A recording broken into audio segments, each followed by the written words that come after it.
So good day everyone, we are the group 5 and we will discuss about the Republic Act number 8976, an act establishing the Philippine Food Fortification Program and for other purposes.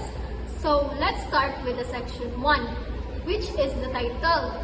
So this law is called the Philippine Food Fortification Act of 2000. So when we say food fortification, it means adding vitamins and minerals to the food we eat to make it more nutritious. So the main purpose of this law is to help improve the health of all Filipinos by making sure our everyday food gives us the nutrients that our body needs. So basically, this section just tells us that what the law is called and what it's all about, which is strengthening our food to make people healthier. And then the next one is the section 2, which is the declaration of policies. So this explains how is this law important. So it says that the government has the responsibility to protect our health and to teach people about proper nutrition. So it also mentions that many Filipinos suffer from lack of nutrients like iron, vitamin A, and iodine. And because of that, some people experience health problems like anemia or weak eyesight. So that's why the government created this law to fight malnutrition by adding the missing nutrients to foods that we commonly eat like salt, rice, and flour. So in short, this section tells us that the law was made to make sure Filipinos are healthy, aware of good nutrition, and protected from nutrition deficiencies. So next is section 3. So under the section 3 is first A, BFAD, Bureau of Food and Drugs. So the BFAD is a part of Department of Health that makes sure all our foods, drinks, and medicine that sold in our country are safe to use and eat. So they are the one to test and check if the products is kanaang safe or kanaang healthy na makonsume sa tao, sa mga people before siya mapunta sa market, so that the people won't get sick from unsafe or the fake items. Next is B, DOH, Department of Health. So the DOH is the government agency that looks after the health of all Filipinos.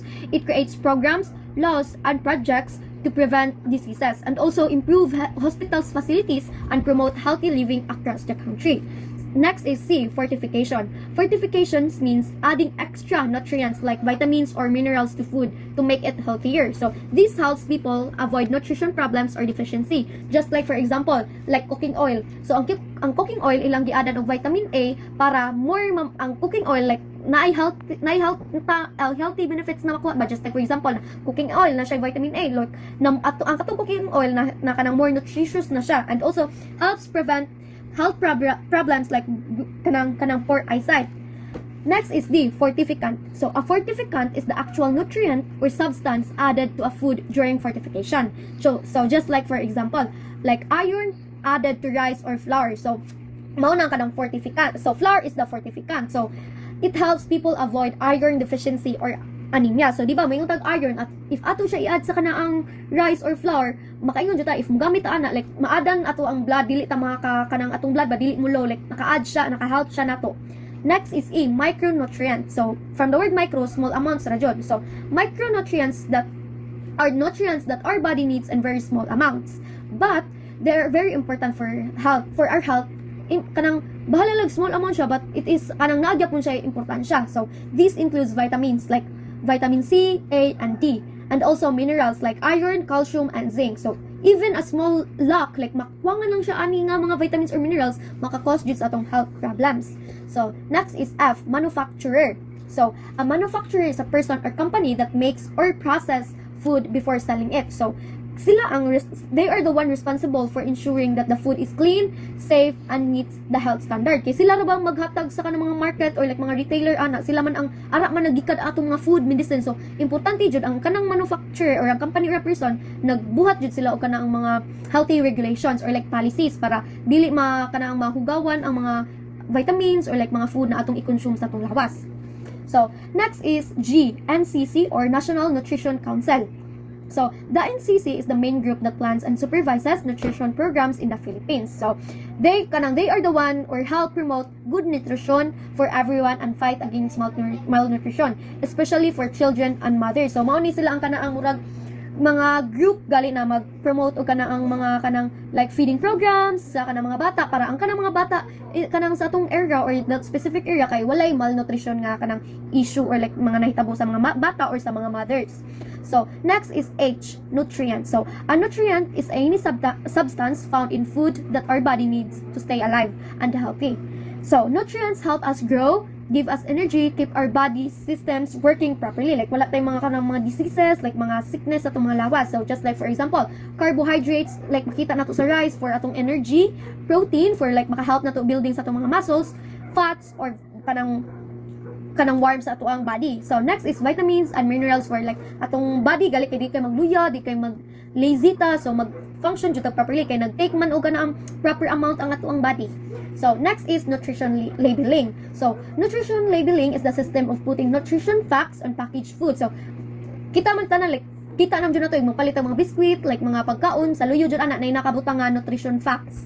So, nana makita sa mga packaging sa foods. So, ang gamit niya is like it helps people choose healthier foods because they can compare which product has less sugar, less sodiums, or more vitamins or fewer calories. Like for example, mukuha tag usa ka biscuit o usa ka biscuit nga ato sa compare makakita ta sa katong nutrition facts, so kinsa ang mas more sa vitamins or kinsa ang more sa kanang makapadaot sa atong lawas. So kana pa lang daan maka-choose ta nga which one is kanang good for our health. So next is K, processed food or food product. So processed foods are foods that have been changed from their natural state through cooking, drying, canning, marinating, or adding ingredients. So this is done to make them last longer or taste better. So from the word na processed food, daghan jud kay siya giagian para dili siya dali madaot, but makaingon tag processed food like unhealthy jud siya kay kanang mostly ba like mga canned goods giadan na siya more mga preservatives para ang iyang shelf life mo last longer. Like dili siya dali madaot bisan pag dili nato isus sa tong ref or basta dili lang siya mainitan kay processed food man siya so dugay jud siya madaot. Just example like canned goods akong gingon ganina, instant noodles o kanang mga chips. Next is I, recommended dietary RDA or recommended dietary allowances. So RDA refers to the amount of nutrients a person should eat each day to stay healthy. These are set by health experts to make sure we just get the right amount of vitamins, minerals, and energy.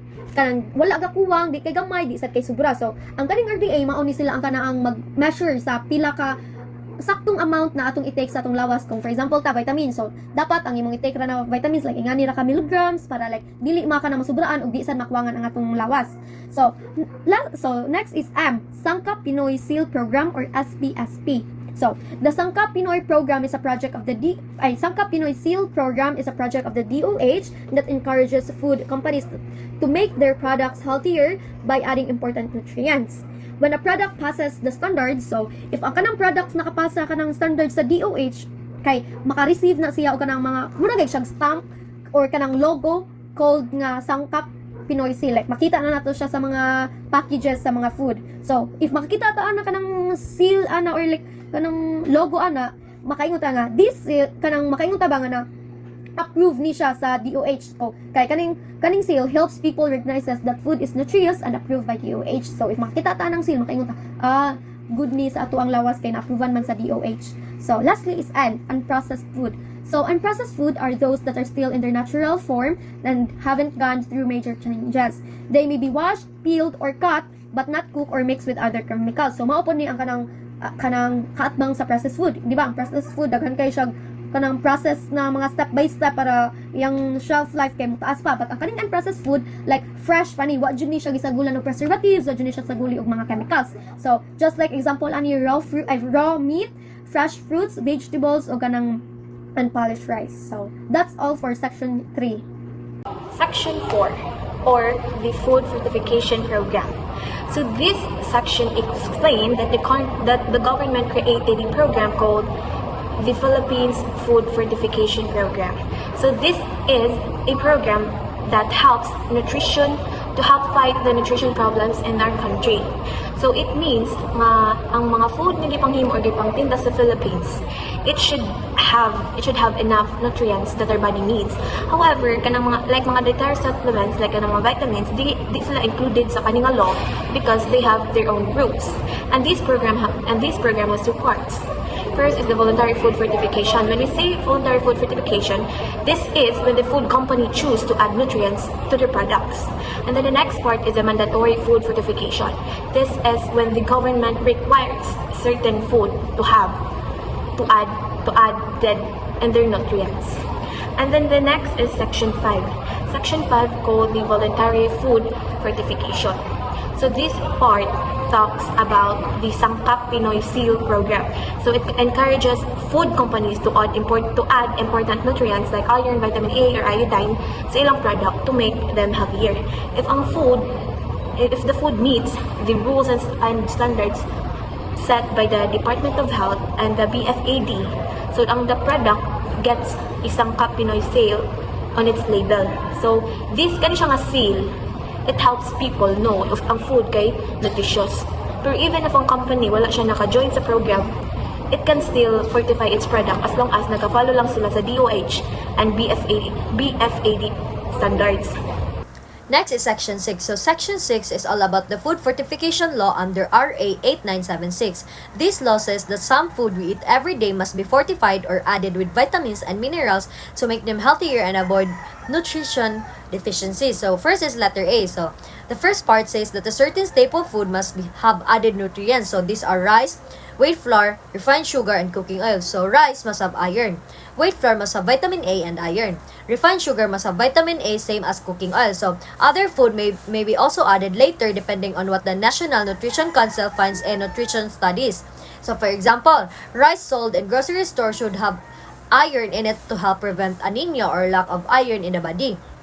Second is letter B. So, the second part says that the manufacturers are the one who must add these nutrients before selling their products. So, for the imported products, if the food is made in another country, the importer should make sure it's fortified before selling it here in the Philippines. So, the law gave 4 years for companies to follow these rules after it started. So, for example, if a company imports cooking oil from another country, it must check that the oil has vitamin A before selling it in the Philippines. Third is letter C. So the third part says that the Department of Health or the DOH has guidelines to make sure the foods are fortified properly. This is to avoid putting too much or too little nutrients and to stop false advertising on food labels. So for example, a bread company can say their products is high on iron unless it really meets the amount required by the DOH. So fourth is letter D. So the fourth part requires that all fortified foods must have a nutrition facts label showing the nutrients added on how much is added. So the example is when you check the packaging of a flour or oil or any food products, you should see label showing vitamin A 10% of daily needs. So the last part is letter E. So it says that the imported foods like rice, flour, sugar, and cooking oil must also follow the same fortification rules before being sold in the country. So for example, imported sugar must already have vitamin A before it can be sold here in the Philippine supermarket. So Section 6 makes sure that the foods we eat every day must have the right nutrients to keep us healthy. So this help prevent health problems like anemia, vitamin A deficiency, especially among children and families who eat these staple foods daily. Good day, everyone. I will report about Section 7 and Section 8 of the Food Fortification Act. In Section 7, it talks about quality assurance. It says there that government agencies, manufacturers, and importers must have a system to make sure fortified foods are safe and have the right nutrients before selling them. So for example, if a company makes fortified rice or milk, they need to test it to check if it really contains vitamins and minerals like iron or vitamin A. So in the Section 8, it is all about implementation, monitoring, and review. The Department of Health or DOH and the National Nutrition Council NNC make sure the law is followed. The DOH also promotes fortified foods through the Sangkap Pinoy Seal program, which you can see on some products like noodles or cooking oil, meaning those foods are fortified and approved by the government. Local health officers also check that these foods are properly labeled and fortified while companies report their productions to the DOH every year. So in short, the Section 7 ensures the food quality and the Section 8 makes sure the law is properly done and monitored. Thank you and have a nice day. Section 9, support the effective manufacturers.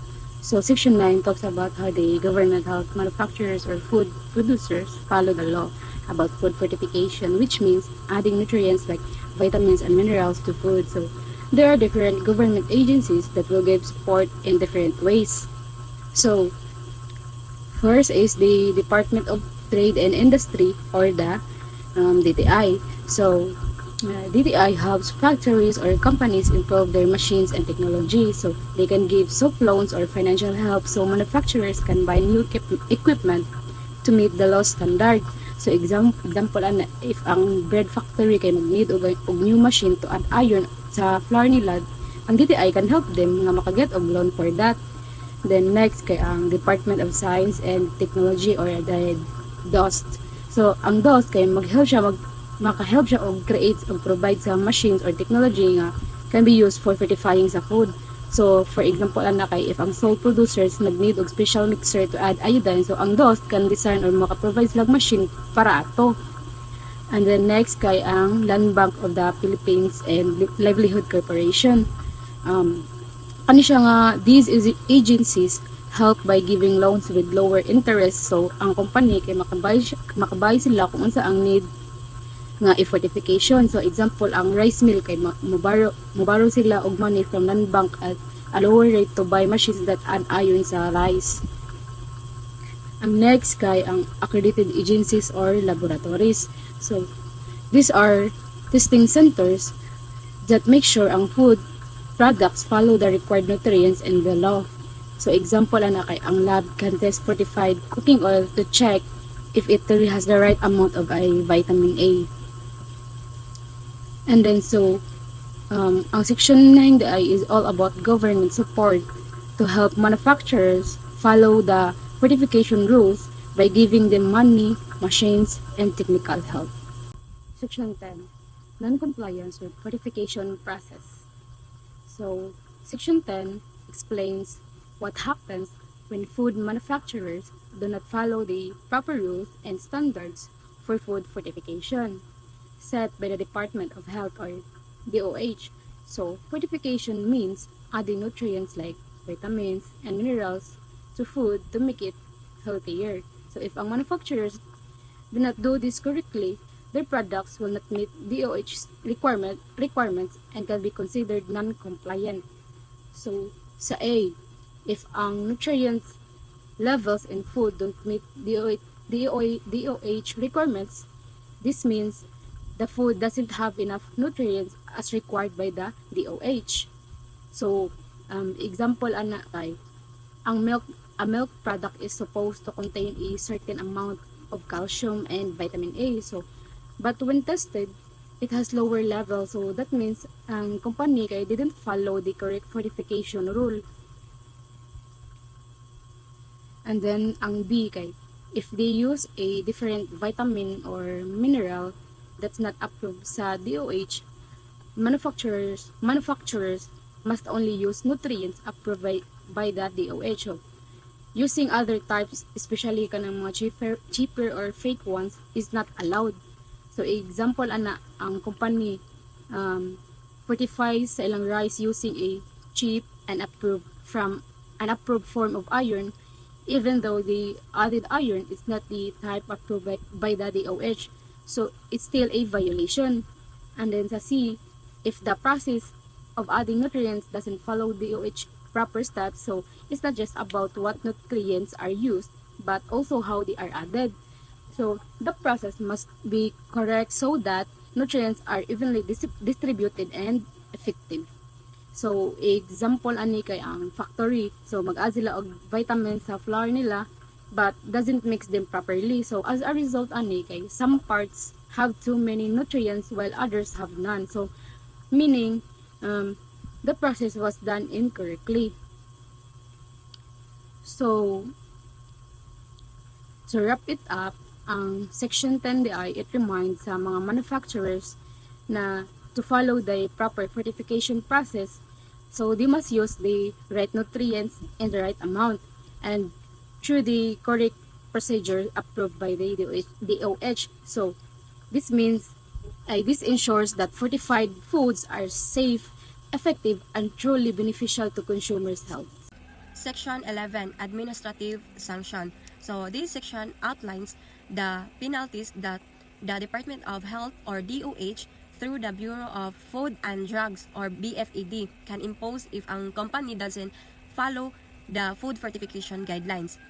Companies must fortify certain proceed food add nutrients like iron, iodine, vitamin A or etc. If they fail to follow the fortification rules, they can face. So first is denial registration. So the product can be sold. Second is product recall. So the product must be pulled off shelf. Third is fine and suspension. So suspension or cancellation of registration. So na-base sila sa number of violation. So first violation, at least 300,000 fine plus suspension. Second violation, up to 600,000 fine plus suspension. Third violation, up to 100,000 cancellation of product registration. For example, ang company nagsell sila instant noodles but wala sila nag-add sa gi-require sa iron as mandated by the fortification guidelines. So here what can could be happen. First offense, so the product is banned from stores. So the company is fined 300,000 and the product registration is suspended. So second offense, if they try again without kanang complying, so they could be fined 600,000 and face a longer suspension. So third offense, they could be fined 100,000 and the product could be permanently banned from sale. Section 12, Implementing Rules and Regulation or IRR. So the DOH or through BFED is in charge of creating the detailed rules or IRR that explain how the law will be implemented. So DOH must consult with other groups like government agencies, NGOs, private companies, or consumer groups. So this IRR must be created within 90 days from when the law is passed. Once finalize the rules that take 30 days after the publish in a widely read newspaper. For example, after the law is approved, so DOH work with the DTI, so the Sugar Regulatory Administration and nutrition NGOs to write the guidelines or like how much vitamin E must be added to cooking oil. So these are published in the Philippines Daily Inquirer, and after 30 days they become legally binding. Section 13, International Communities. So this section ensures that the law does not conflict with any international treaties the Philippines has signed. If a part of this law seems to violate an international agreement, the part may be adjusted or interpreted if in a way that respect the country's international obligation. For example, if the Philippines has international trade agreement that prohibits certain restriction or imported fortified food, so this law must be applied in a way that doesn't break the agreement. So for instance, foreign food products that meets international fortification standards, so might be allowed even if slightly different from local standards. So the next one is section 14, repealing clause. So about this section, my God, this section states that any old laws, decrees, rules, regulations, or executive orders that are inconsistent or conflict with the provisions of the Philippine Food Fortification Act, so are repealed or modified to fit the new law. So in simple terms, if there were any older rules that said something different about food production or nutrition that goes against this new act, so those old rules will no longer be followed. So this ensures that only the new and updated policies on food fortification will be used moving forward. Like example, if an old regulation said that food manufacturers were not required to add nutrients to certain foods. So this new law removes that rule because fortification or adding nutrients is now required. So ang purpose ng niya is to make sure na the new law is the only one followed about food fortification. So the next one is section 15, separability clause. So meaning kaniya section protects the law in case a certain part of it is found to be unconstitutional or unlawful by a court.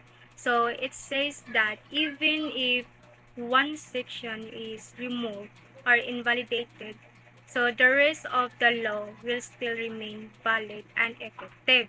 So this is important because it prevents the entire law from being thrown out just because of one small legal problem.